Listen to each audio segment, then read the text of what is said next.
Hey, everybody. Ooh, ooh, ooh. Now, this is fun.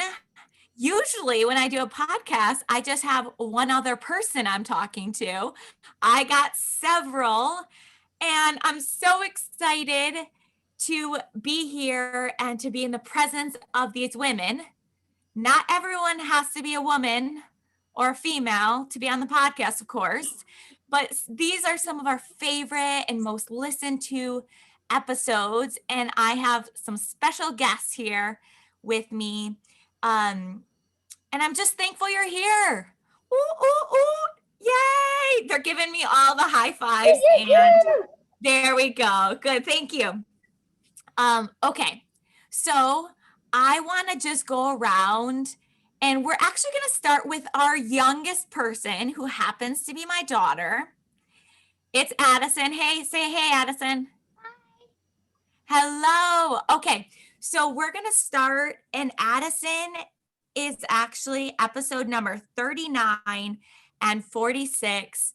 And she has two of the most listened to podcast episodes. Those are both really, really helpful and amazing. Can you say what each one is, Addison? When you try, it makes you brave. Yep, that's episode 46. And then a growth mindset and the powerful word of yes. Yeah, that's right. Awesome. Yay. Cool. So Addison, you also wrote a very inspirational song the other day, and I want you to read that to us if you would. Will you do that? Yeah. Sure. Okay, let's hear it. You're flaming, you look like a star who wants to learn how to fly. She won't give up. She keeps on trying till she gets it. She believes in herself. She will get it wrong the first try. But she won't give up.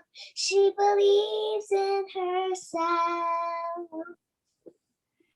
Yay! Awesome! Good job. Thank you so much for being here.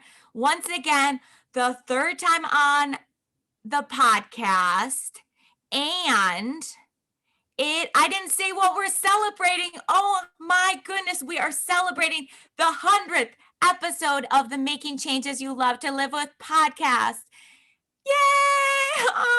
And I'm so honored and humbled and thankful because it's these women right here and these guests that I'm sitting here right now. And every time you listen and every time you send, this message onto a friend, like, you are impacting and creating a ripple effect of positivity and encouragement and growth and the power of yet, right?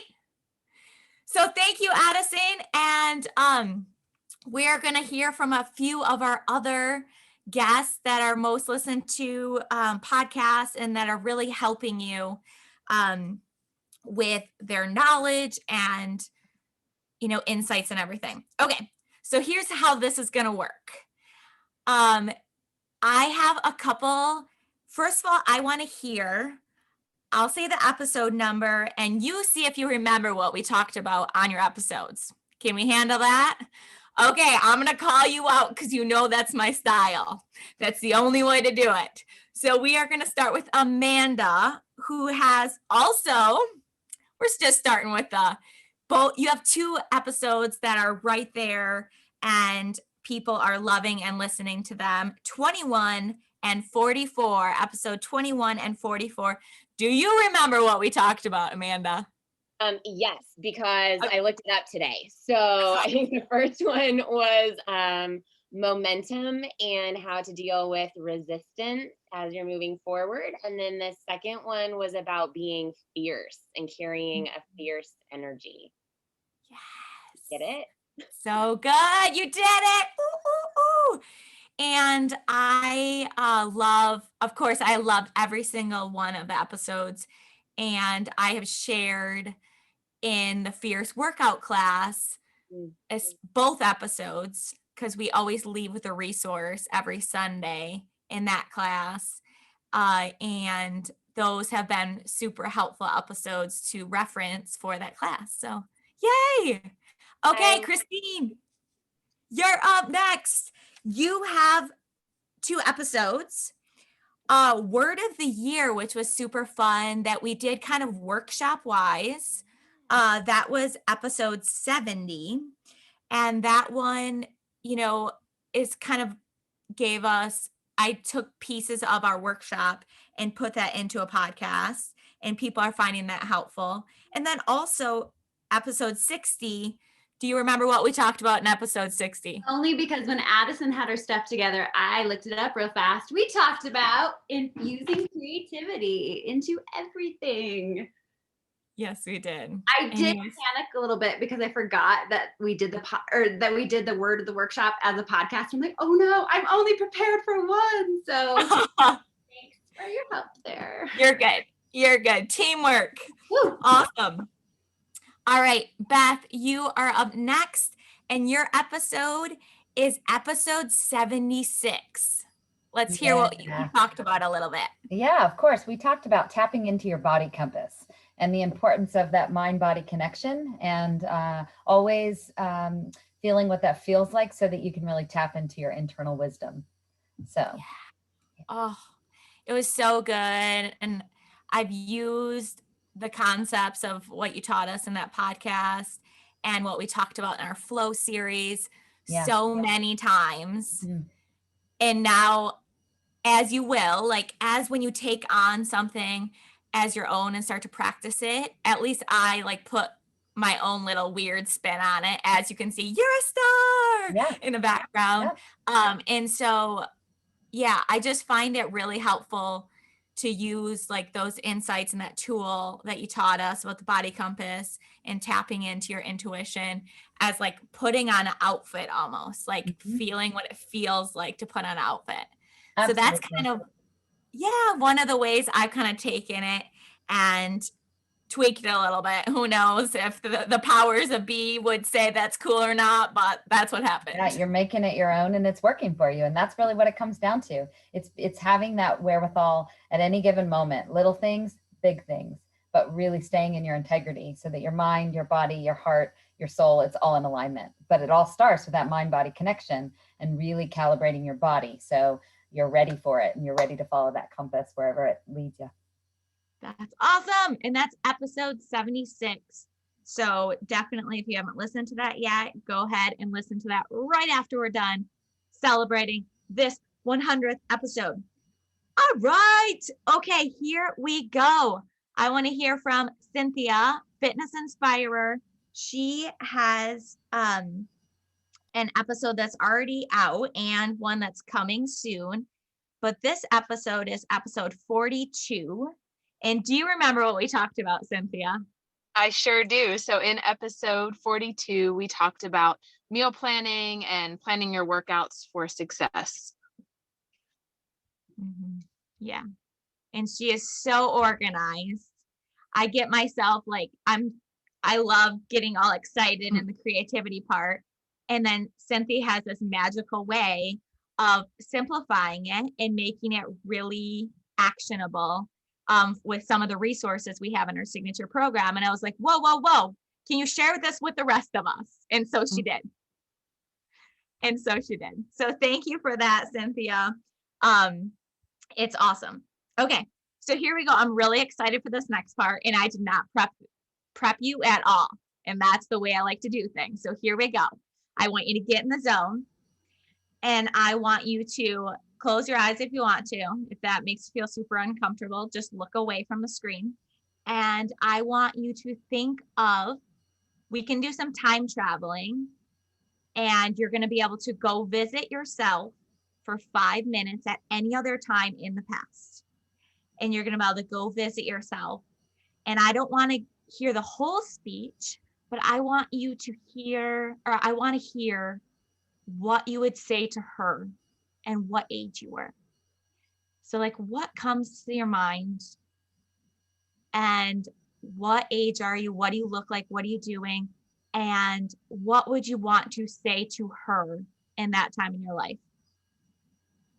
And you can give us as many details or not, but I just want to hear where your heart's at. Okay, go, Christine. I want to hear. Ooh, this is such an easy one. First of all, at any point in my life, but mostly 34-year-old me.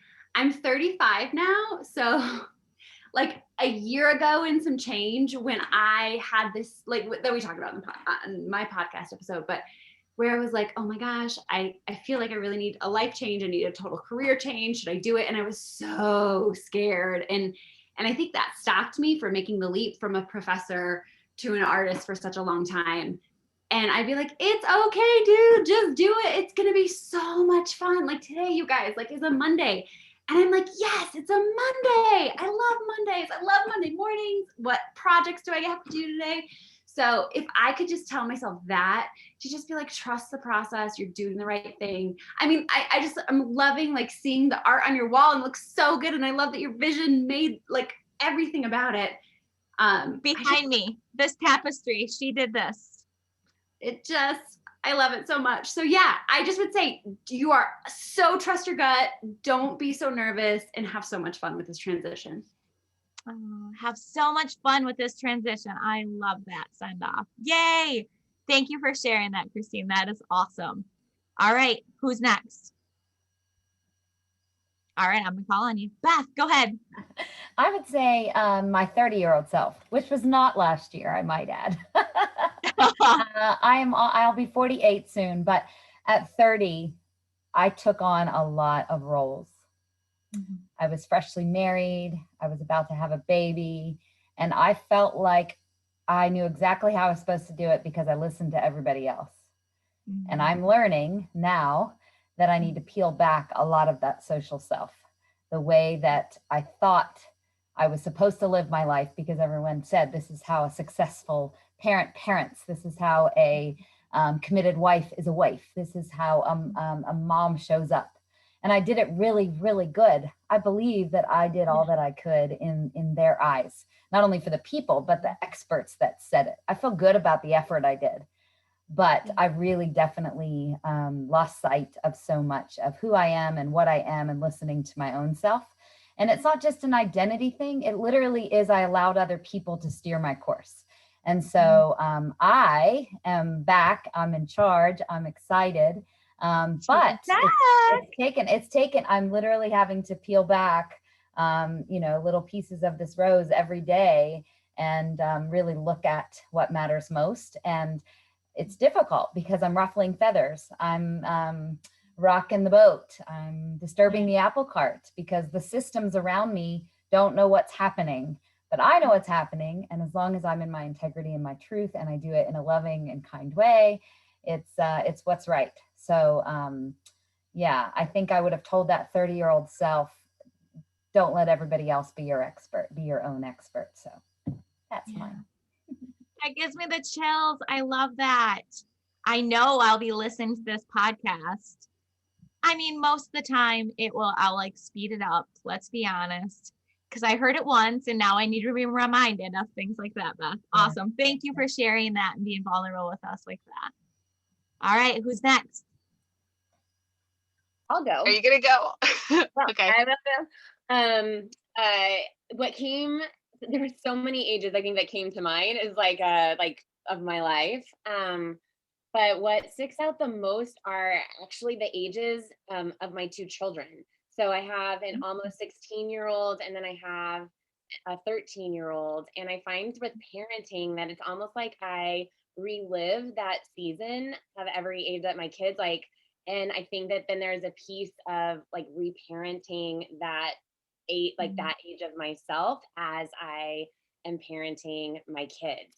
So like I wish that I could go back to my 13-year-old self and tell her how valuable she is and how smart she is and how kind she is and what a good friend she is and all of those relational things that come up and just really I think affirm her heart of love for the world and affirm her sensitivity. Like you don't need to toughen up.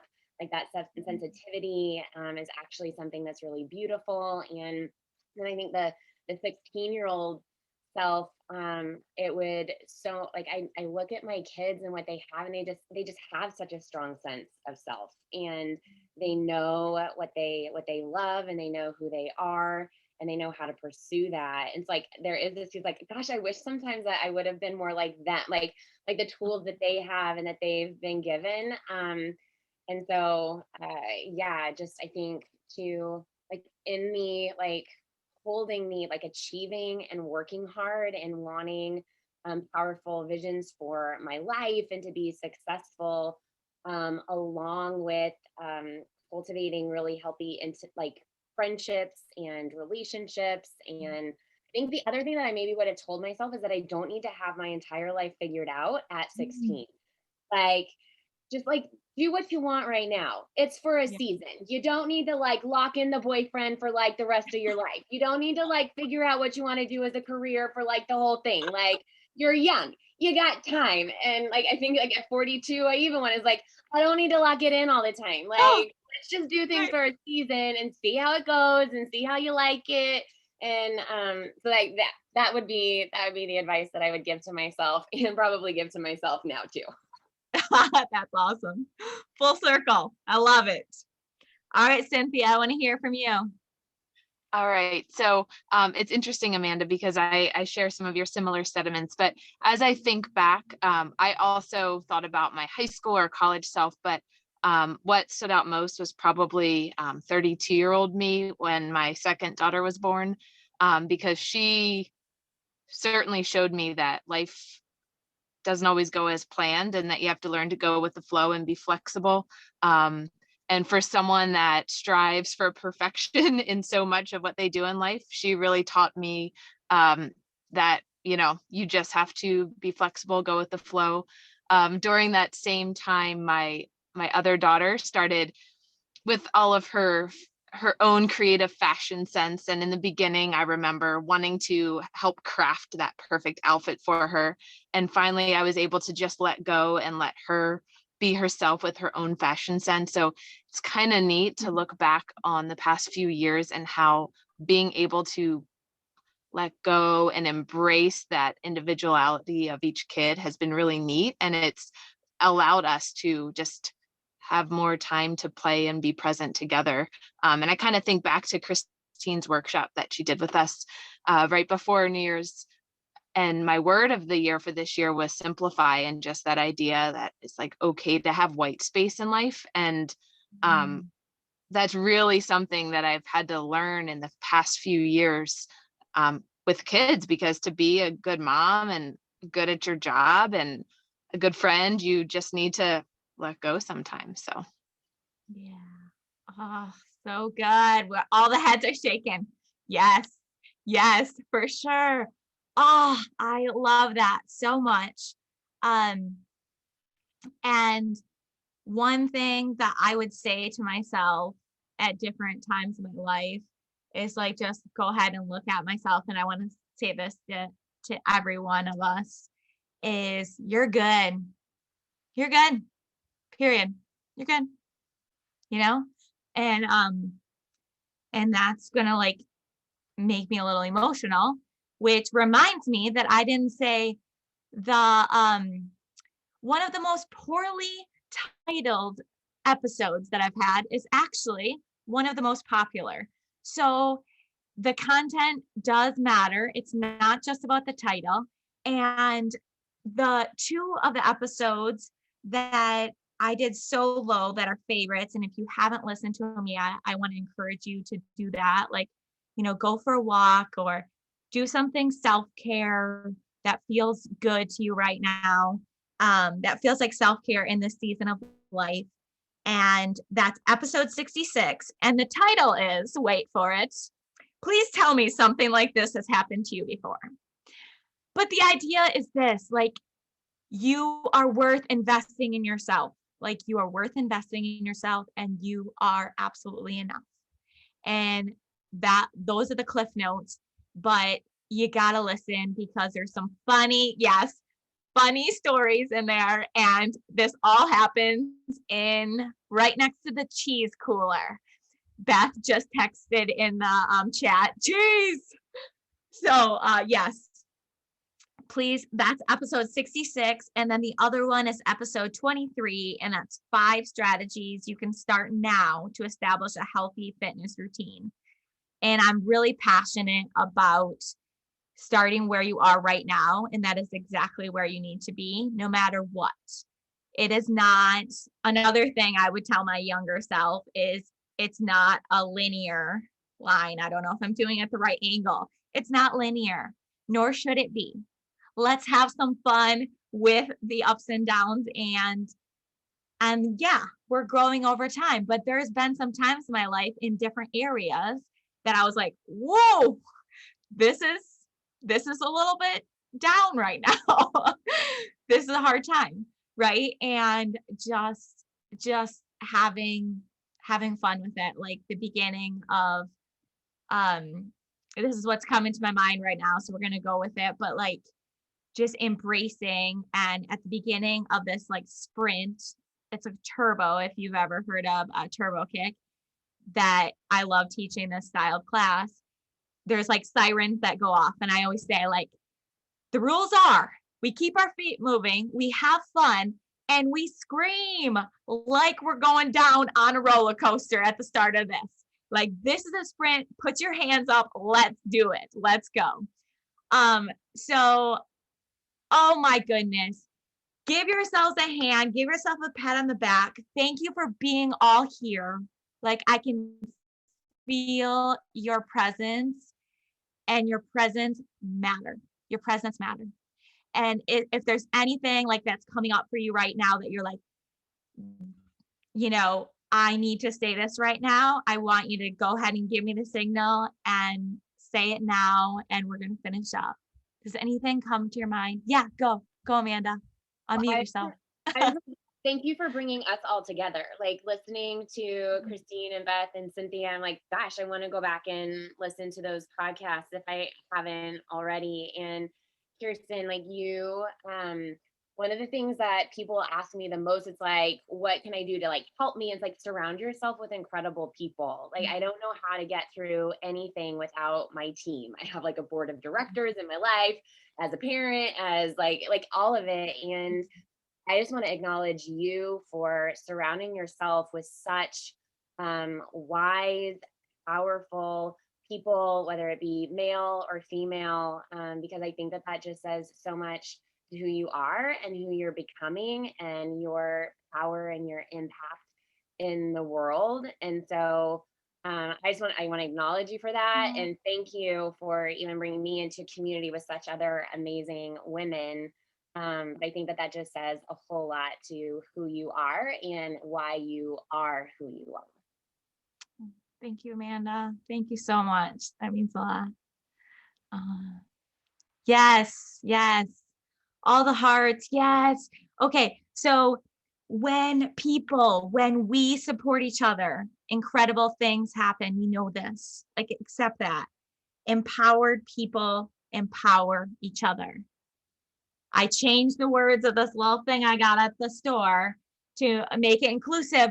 But here's the thing, is like, we all have the power to create this ripple effect. And it's just amazing. And I'm so thankful for you. You rock. Ooh, ooh, ooh. Say, I know. Good job. Thank you for being here. I know. Good job. See, you know, I'll just keep on saying it. Yes. Thank you so much. I appreciate every one of you. You mean the world to me. I feel like we're a group. Like I said, it's not usually like this. So we're going to put our hands in, because that's my style, and have a great rest of your day. So put your hands in, inspire, take yourself off mute, inspire on 3. 1, 2, 3. Inspired. Inspire. Have a great day. Thank you for being here. Thanks for having us. Thank you.